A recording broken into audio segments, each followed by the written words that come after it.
Bismillahirrahmanirrahim. Assalamualaikum warahmatullahi wabarakatuh. Waalaikumsalam warahmatullahi wabarakatuh. Alhamdulillahirabbil alamin. Wa bihi nasta'inu 'ala umuri dunya wad din. Wassalatu wassalamu 'ala asyrafil anbiya wal mursalin sayyidina wa habibina al-mustafa Muhammad ibn Abdillah wa 'ala alihi wa ashabihi ajma'in. Amma ba'd. Rabbi shrah li sadri wa yassir li amri wahlul 'uqdatam min lisani yafqahu qawli. Rabbi zidni ilman warzuqni fahman. Amin ya rabbal alamin. Jamaah hadirin dan hadirat majelis nikah pada Jumat Mubarak yang dimuliakan Allah Subhanahu wa taala.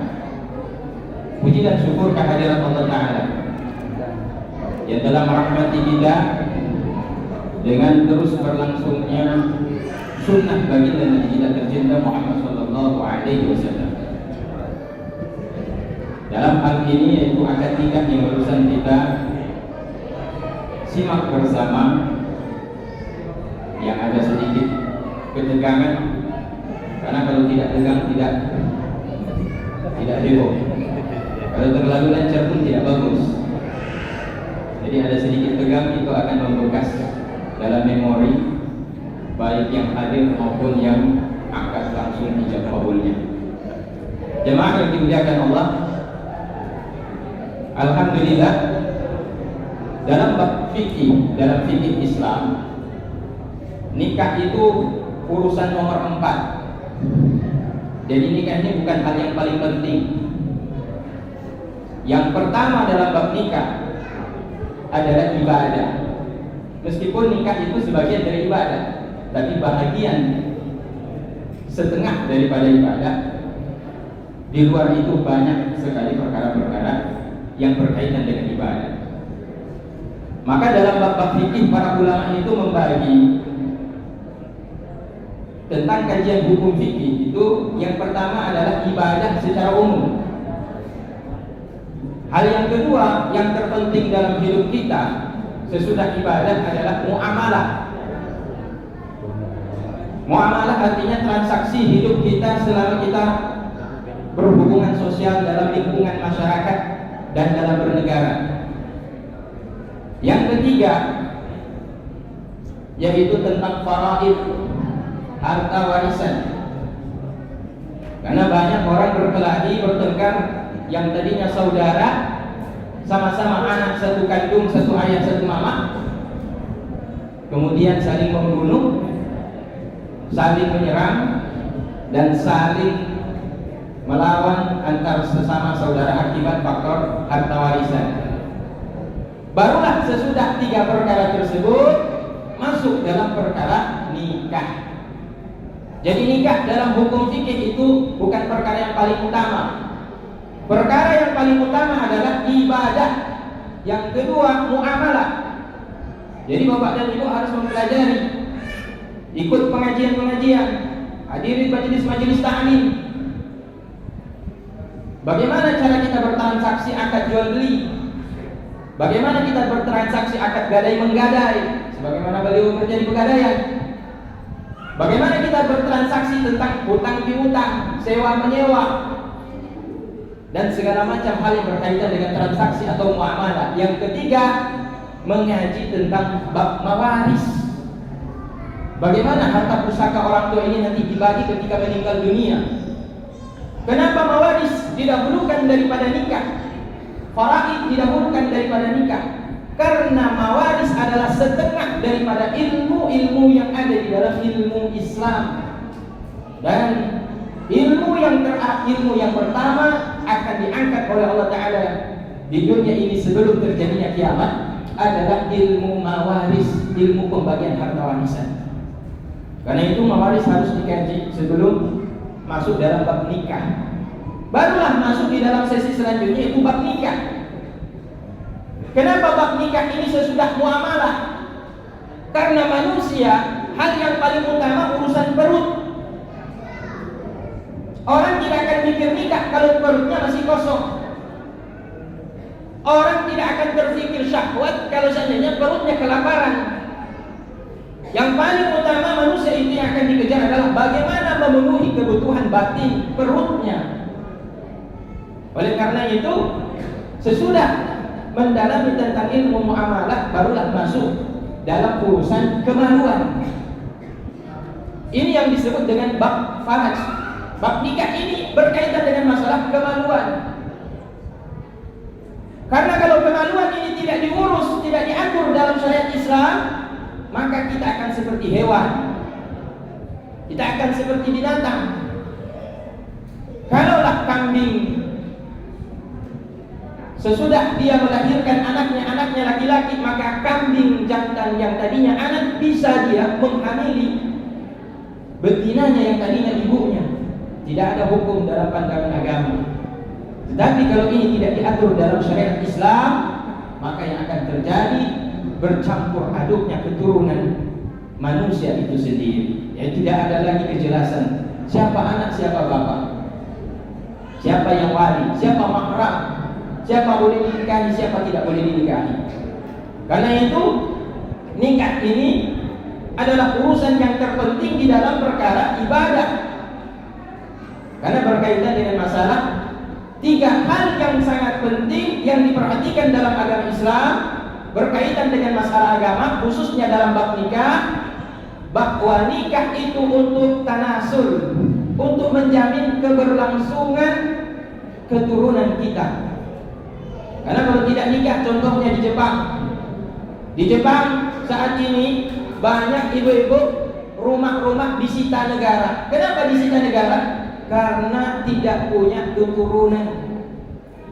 Kenapa orang Jepang tidak punya keturunan? Karena mereka suka berzina atau nikah tanpa ada hubungan anak. Karena anak itu menjadi beban bagi mereka. Sehingga sekarang ini jumlah anak-anak di Jepang itu langka. Tetapi Islam alhamdulillah sesuai fitrah manusia. Allah ciptakan nafsu dalam batin, dalam diri kita. Dengan nafsu itulah kita bisa menikah. Karena kalau manusia tidak bernafsu, manusia tidak punya nafsu, maka manusia tidak ingin menikah. Kalau manusia tidak menikah, apa yang terjadi di dunia? Kosong dunia ini. Padahal Allah Ta'ala menciptakan dunia ini adalah untuk manusia ambil manfaat di dalamnya. Maka bersyukurlah anak-anak kita mengikuti apa yang diperintahkan oleh Rasulullah. Yang kedua, di samping untuk melangsungkan keturunan, yang kedua adalah untuk mencegah jangan sampai air mani yang terkandung dalam setiap benih dalam tubuh laki-laki khususnya tidaklah membahayakan laki-laki itu sendiri. Karena laki-laki itu punya air mani, ibu-ibu. Sperma bahasa kedokterannya. Kalau itu ditahan dan tidak dikeluarkan, mudarat laki-laki tersebut. Laki-laki itu akan berdampak penyakit pada tubuhnya, akan membahayakan laki-laki tersebut. Maka perlulah dikeluarkan air mani tersebut, dan solusinya Islam memberikan jalan keluar, yaitu melalui jalan nikah. Bukankah satu tetes air mani yang diletakkan dalam rahim wanita yang tidak halal, satu tetes saja hukumnya haram di sisi Allah Ta'ala? Bagaimana kalau seandainya satu tetes mani dimasukkan dalam rahim yang halal dalam pandangan agama Islam menurut hukum nikah? Maka satu tetes air mani itu bernilai pahala besar di sisi Allah ketika dia diteteskan dalam rahim yang sah menurut pandangan agama. Maka berhubungan suami istri itu ibadah yang besar, ibu. Berhubungan suami istri itu ibadah yang pahalanya besar, karena dihitung setetes air mani itu butuh hitungannya itu pahalanya besar, ibu. Dan yang ketiga, nailul ladzat. Nikah itu untuk mendapatkan kelezatan. Karena tidak ada orang berhubungan suami istri tidak ada yang menyesal berhubungan suami istri, tidak ada. Tidak pernah ada orang sesudah menikah kemudian ditanya, gimana malam pertama, nyesal enggak? Jawabnya nyesal. Kenapa menyesal? Kalau dari dulu tahu enak, kenapa enggak dari dulu? Jadi nyesalnya karena terlambat menikah. Artinya sebenarnya orang ini tidak menyesal, tapi pada hakikatnya orang ini sangat bersyukur karena dia sudah mendapatkan kelezatan dalam pernikahan itu sendiri. Nah, 3 hal ini faedah daripada pernikahan itu berlangsung hingga sampai di dalam surga. Maka di dalam surga itu hilang 2 perkara, yang tinggal 1 perkara daripada esensi nikah itu sendiri. Yang pertama untuk melangsungkan keturunan, karena di surga tidak perlu kita melangsungkan keturunan, menjaga keturunan, berkembang biak, di surga tidak perlu lagi. Yang kedua, menahan mudaratnya air mani yang tidak dikeluarkan, tidak ada mudarat lagi di dalam surga. Berarti yang diperoleh di dalam surga yang masih ada di dunia dan kekal di dalam surga, yaitu nailul ladzat, mendapatkan kelezatan daripada hubungan suami istri tersebut. Makanya menjadi pertanyaan, nikah ini dari kapan dan sampai kapan akan berlangsung? Hukum nikah ini sudah ada sejak masa ayah manusia. Siapa ayah manusia? Nabiullah Adam alaihissalam. Sejak awal mula manusia ada, diciptakan Allah Ta'ala, ayah kita bersama, bapak manusia ialah Nabi Adam alaihissalam. Nikah itu sudah ada ini. Maka Nabi Adam menikah dengan Siti Hawa dan terus berlangsung keturunannya hingga sampai detik ini, hingga sampai akhir kiamat. Dan nanti ketika kita semua masuk di dalam surga, nikah ini masih berlaku. Bahkan di dalam surga kita boleh menikah dengan mahram kita, ibu-ibu. Di dalam surga manusia dibolehkan menikah dengan mahramnya kecuali usulihi wa furu'ihi, kecuali ibu, nenek, anak, dan cucu-cucunya. Itu yang diharamkan kalau menikah di dalam surga. Tapi mahram-mahram yang lain selama itu dibolehkan, diharamkan di dunia, maka di akhirat itu dibolehkan. Jamaah hadirin yang dimuliakan Allah Subhanahu wa taala. Nah, kemudian berbicara tentang pernikahan, tentunya ada hal yang paling penting untuk kita sampaikan kepada Linto baru dan Dara baru, Adinda, Rizky, dan bukan calon lagi, istrinya, ya. Alhamdulillah sekarang ini sudah menjadi suami istri. Sejak hari ini kalian sudah sah menjadi suami istri. Artinya sekarang, kalau tadi perintah Nabi dan hadis Nabi mengatakan, ya ma'syaras sabab, man istata'a minkumul ba'a falyatazawwaj. Wahai para pemuda, siapa yang mampu memberikan mas kawin dan nafkah, maka menikahlah. Jadi yang dipanggil di sini bukan orang tua. Jadi kalau sudah tua nggak masuk panggilan, maka menikahlah ketika muda, kata Nabi. Jadi perintah Nabi, pemuda diharapkan untuk menikah. Ada anak muda yang tidak mau menikah, alasannya karena dia takut miskin. Maka anak muda yang menikah, yang meninggalkan menikah karena takut miskin, maka kata Nabi termasuk orang-orang yang enggan dengan agamaku, dengan sunnahku. Maka Nabi mengatakan di hadis selanjutnya, "Faman raghiba an sunnati falaysa minni." Barang siapa yang enggan daripada sunnahku, maka bukan masuk di dalam kelompok umatku. Celakanya kalau dia meninggal dunia, falya'rad wajahahu, maka Nabi kemudian memalingkan wajah daripada umatnya tersebut. Kita di akhirat ingin jumpa dengan Rasulullah, ingin mendapatkan syafaatnya Rasulullah, akan tetapi ketika kita ingin ketemu dan ingin mendapatkan syafaat Rasulullah, Rasulullah berpaling daripada kita. Kenapa? Karena kita meninggalkan menikah karena ada kekhawatiran dalam diri kita, tidak mampu untuk menafkahi dan takut miskin. Ibu-ibu hafal lagu cicak di dinding. Itu cicak itu punya akal enggak? Cicak punya akal tidak? Cicak tidak punya akal, ya. Apa kerjanya cicak-cicak untuk cari nafkah? Diam-diam diam-diam merayap. Cicak yang tidak punya akal, dia keluar diam-diam merayap pada tempat yang mana dia yakini di situ ada rezekinya. Datang seekor nyamuk, lalu dimakan. Nyamuk yang datang asalkan cicaknya mau datang merayap meskipun dengan diam-diam, memang harus diam-diam, maka dia akan mendapatkan rezeki. Cicak tidak punya akal ibu, dan manusia Allah berikan akal. Jadi siapa yang meninggalkan menikah karena takut miskin, maka dia lebih hina daripada cicak yang ada di dinding. Karena rezeki itu datang kalau kita mau berusaha. Insya Allah, Anda jangan khawatir tentang masalah rezeki. Yang penting kita mau ikhtiar, kita mau berusaha. Apa yang menjadi kebutuhan dalam rumah tangga, insya Allah akan sanggup kita penuhi. Kalau kita sudah masuk di dalam bab nikah dan ijab kabul sudah dilaksanakan, di situ ada 2 orang saksi, di situ ada wali, di situ juga sudah ada sifat ucapan ijab kabulnya, di situ juga ada calon istri dan calon suami, maka pernikahan itu sudah sah. Maka pernikahan hari ini kita sudah sah. Maka ketika sudah sah pernikahan, maka ada himbauan dari Nabi yang lain. Apa kata Nabi? Ar-rijalu qawwamuna 'alan nisa. Al-Quran mengatakan ar-rijalu qawwamuna 'alan nisa, bahwa laki-laki adalah pemimpin di atas wanita. Ibu-ibu yang di belakang, bertambah enggak kita ibadah kepada Allah sesudah menikah? Tambah atau tidak? Kalau kita sesudah menikah dengan sebelum nikah, nilai ibadah kita sama, tidak ada perbedaan, tidak ada penambahan, maka ada yang salah, ada yang error dalam pernikahan kita.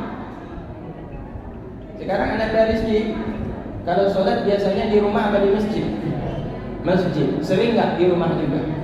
Oke. Sekarang ketika pulang ke rumah punya makmum tidak? Nah, sekarang sudah punya makmum tidak? Sudah punya. Artinya kalau anak dari rezeki tidak sempat pergi ke masjid untuk sholat berjamaah, maka saat pulang ke rumah sholat tetap berjamaah. Artinya bertambah nilai pahala ketika kita menikah. Ajak istrinya untuk menjadi makmum. Dengan demikian insya Allah nilai pahala kita itu bertambah. Inilah sebabnya nikah itu menambah kedekatan kita kepada Allah Ta'ala. Dan melihat keadaan jamaah yang di luar pun sudah panas dan banyak yang sudah keluar, mungkin nasihat yang terakhir ingin saya sampaikan, bahwa pernikahan ini hanya bisa diputuskan dengan 2. Bisa bubar pernikahan dengan 2 perkara. Ya, yang pertama dengan kematian. Jadi kalau seandainya kematian sudah datang, maka nikahnya itu selesai. Salah satu sudah bisa menikah yang lain lagi. Yang kedua, talak, cerai. Karena kata talak, kata cerai itu bisa menghilangkan kesahihan daripada pernikahan. Yang kedua ini hati-hati. Ini yang saya ingatkan. Yang kedua hati-hati. Jangan pernah kita berniat untuk mencerai. Jangan pernah kita memudah-mudahkan kalimat cerai. Kadang-kadang bahasa ini muncul tanpa kita sengaja dan tak sengaja jatuh talak. Hati-hati. Karena kalau kita katakan saya cerai kamu, enggak sengaja jatuh tetap. Karena itu lafaznya lafaz sharih, lafaz yang tidak bisa dipalingkan kepada makna yang lain. Beda dengan bahasa kinayah. Silakan kamu angkat kaki pergi ke rumah orang tuamu. Nah, ini masih bisa ada diartikan kepada makna yang lain. Kalau diniatkan oleh yang mengatakan si laki-laki cerai, jatuh cerai. Tapi kalau diniatkan itu hanya untuk mengajarkan dia supaya bagaimana bertindak sebagai seorang istri supaya lebih patuh kepada suami, maka itu tidak jatuh talak. Maka hati-hati, karena yang bisa menghilangkan kesahihan akad nikah kita ini, yang pertama adalah kematian. Itu tidak ada urusan dengan kita, itu urusan Allah. Yang kedua adalah cerai. Maka berhati-hatilah dengan kata-kata cerai. Dan untuk adinda kita yang perlu diingat bahwa hari ini manis, indah, ya. Nanti insya Allah kalau sudah punya anak 1, ya, udah mulai gendong bayi, udah mulai musuhin, dengar suami marah, sabar, gitu. Ya, tidak selamanya pernikahan itu dipenuhi dengan madu. Tapi kadang-kadang di situ juga ada pahitnya. Maka dalam pernikahan itu supaya bisa sampai kita ke pelabuhan, sampai ke daratan, sampai ke dermaga, kuncinya 1 yaitu sabar. Dan saya sarankan yang paling utama dalam hal ini adalah suami haruslah lebih bijak dalam menikahi. Bagaimana? Yaitu akhlak daripada seorang istri. Maka perbanyaklah sabar. Insya Allah siapa yang sabar, man sabara zafira. Barang siapa yang sabar dalam ujian, termasuk dalam ujian yang paling lama, yaitu pernikahan, insya Allah akan sukses hingga sampai ke tujuan. Amin ya rabbal alamin. Semoga tausiah singkat dalam khutbah nikah ini semoga memberikan manfaat, khususnya kepada dua walimatul arus kita dan kepada hadirin hadirat, semoga juga memberikan manfaat dan keberkahan. Amin amin ya rabbal amin amin ya rabbal alamin. Na'udzubillahi minasyaitonir rajim. Bismillahirrahmanirrahim. Alhamdulillahi rabbil alamin, hamdan yuwafi ni'amahu wa yukafi mazidah. Wassalatu wassalamu ala asyrafil anbiya sayyidina Mustafa Muhammad wa ala alihi wa ashabihi ajma'in. Ya Allah ya Rabbana lakal hamdu kama yanbaghi li jalali wajhikal karim wa 'azimi sultanik. Allahumma inna nas'aluka ridhaka wal jannah wa na'udzu bika min sakhatika wan nar. Allahumma innaka 'afuwwun karimun halimun tuhibbul 'afwa fa'fu 'anna wa 'an walidina wa 'an masyayikhina wa 'an jami'il muslimina wal muslimat wal mu'minina wal mu'minat al-ahya'i minhum wal amwat bi rahmatika ya rabbana ya rabbal alamin. Allahumma awzi'na an nashkura ni'mataka allati an'amta 'alaina wa 'ala walidayna wa an na'mala 'amalan shalihan tardah wa aslih lana fi dhurriyyatina wa aslih lana fi dhurriyyatina wa aslih lana fi dhurriyyatina tubna ilaika wa anta tawwabur rahim. Allahumma inna na'udzu bika minasy syaithanir rajim wa sallim dhurriyyatahuma ya Allah minasy syaithanir rajim warzuqhuma ya Allah dzurriyyatan shalihah warzuqhuma ya Allah waladan salihan wa waladatan salihah waj'alhuma ya Allah aban wa umman imaman li dzurriyyatihi bi rahmatika ya rabbana ya rabbal alamin. Allahumma ij'alhuma ya Allah min ibadika as-salihin al-mukhlisin wa min ibadika al-muqimin as-salata wa min ibadika yu'tuna az-zakah wa min ibadika alladhina yabtaghuna ridha Allah bi rahmatika ya rabbana ya rabbal alamin. Allahumma ij'al nikahahuma ya Allah fi hadzal yaum ya Allah mubarakan wa sakinatan wa anzil rahmata ya Allah alaihima ya Allah bi rahmatika ya rabbal alamin. Allahumma rzuqhuma rizqan wasi'an wa rizqan halalan tayyiban mubarakan bi rahmatika ya rabbana ya rabbal alamin. Allahumma aghnihima ya Allah. Allahumma aghnihima ya Allah. Allahumma aghnihima ya Allah bi barakatin nikah wa bi barakati ittiba'i sunnatin nabiyyikal Mustafa Muhammad sallallahu alaihi wasallam. Innaka ala kulli syai'in qadir. Allahumma rabbana la tuzigh qulubana ba'da idh hadaytana wa hab lana min ladunka rahmatan innaka antal wahhab. Rabbana hab lana min azwajina wa dhurriyyatina qurrata a'yun waj'alna lil muttaqina imama. Ya Allah, jadikanlah pasangan-pasangan kami ya Allah, termasuk kedua linto dan darah baru ini ya Allah, masing-masing menjadi pelipur lara, penyejuk hati, penenang hati dalam segala kesulitan dalam menghadapi berbagai ujian hidup di dunia ini. Limpahkanlah rahmat, sakinah dan mawaddah kepada keduanya ya Allah, agar kehidupan mereka sebagaimana yang disampaikan oleh Rasulullah dalam setiap rumah-rumah kaum muslimin, baiti jannati, semoga rumahku menjadi surgaku di dunia ini. Birahmatika, dengan rahmatmu semata ya Allah, wa bijahi nabiyikal Mustafa, dan dengan keagungan berkah Nabi Muhammad sallallahu alaihi wasallam mengikuti sunnahnya ya Allah, turunkan rahmatmu, kasih sayangmu, limpahkanlah rezeki dan berkahilah keturunan-keturunan anak-anak yang soleh untuk mereka berdua. Birahmatika ya arhamar rahimin. Rabbana zalamna anfusana wa in lam taghfir lana wa tarhamna lanakunanna minal khasirin. Rabbana taqabbal minna wa tub 'alaina innaka antat tawwabur rahim. Rabbana atina fid dunya hasanah wa fil akhirati hasanah wa qina 'adzaban nar. Wa sallallahu ala sayyidina al-Mustafa Muhammad wa ala alihi wa sahbihi wa sallam. Walhamdulillahi rabbil alamin.